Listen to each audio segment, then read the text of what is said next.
Brought to you by Agilus Diagnostics. Health test की बात आती है तो मैं भरोसा करता हूँ India's largest diagnostics company Agilus diagnostics. खुद को टेस्ट करते रहो। अगर आपको भी ये लगता है कि लद्दाख में विवाद सुलझने के बाद भारत और चीन के बीच दोस्ती हो गई है, तो आप ये गलतफहमी मत पालिए। इस बात का संकेत डॉक्टर जयशंकर अपने बयान में दे रहे हैं।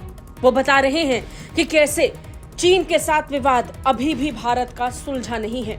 भारत ये जानता है कि चीन कितना चालाक है और उसकी चालाकी में भारत नहीं फंसेगा, ये भी भारत अच्छे से समझता है।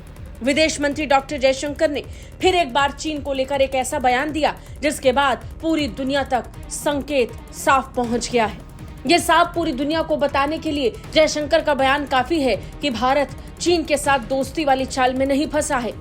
एलएसी पर पेट्रोलिंग को लेकर भले ही भारत और चीन के बीच बात बन गई हो, लेकिन दोनों देशों के बीच मुद्दे अभी भी सुलझे नहीं हैं। चीन के साथ सफल समझौते को लेकर विदेश मंत्री डॉक्टर जयशंकर ने अपने बयान में कहा कि ये बहुत ही अकल्पनीय था।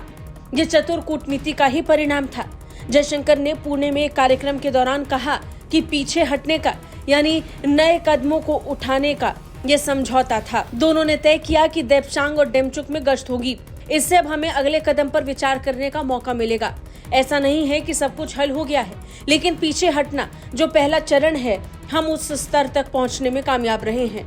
यानी ये संकेत साफ बता रहा है कि भारत और चीन के बीच भले ही एलएसी पर पेट्रोलिंग को लेकर विवाद सुलझ गया हो, लेकिन दोनों देशों के बीच जो लंबे समय से आ रहे विवाद हैं, वो अभी भी नहीं सुलझे हैं। एलएसी पर तनाव अभी भी बरकरार है। चीन की चालाकी में भारत को अब भी फंसना नहीं है। रूस के कजान में चीनी राष्ट्रपति शी जिनपिंग के साथ पीएम मोदी ने हाल ही में मुलाकात की थी और ये तय हुआ कि दोनों देशों के विदेश मंत्री और राष्ट्रीय सुरक्षा सलाहकार मिलेंगे और देखेंगे कि आगे कैसे बढ़ना है। जयशंकर ने कहा कि आज जब हम उस मुकाम पर पहुंचे हैं जहां हम इस वक्त खड़े हैं, तो इसका एक कारण हमारी ओर से अपनी बात पर अड़े रहना और अपनी बात रखने के लिए किए गए दृढ़ प्रयास हैं। सेना देश की रक्षा के लिए बहुत ही अकल्पनीय परिस्थितियों में एलएसी पर मौजूद थी और सेना ने अपना काम किया और कूटनीति ने अपना काम। उन्होंने कहा कि पिछले दशक में भारत ने अपनी बुनियादी ढांचे में जबरदस्त सुधार किया है। इंफ्रास्ट्रक्चर डेवलपमेंट हो रहा है। आज हम एक दशक पहले की तुलना में सालाना 5 गुना अधिक संसाधन लगा रहे हैं।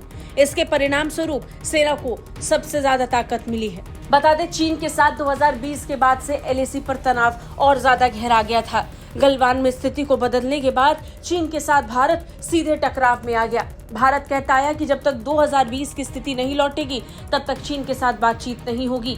पेट्रोलिंग का रास्ता साफ हुआ तो बातचीत के रास्ते भी खुल गए, लेकिन इसका मतलब दोस्ती से बिल्कुल नहीं है। ब्यूरो रिपोर्ट, भारत तक।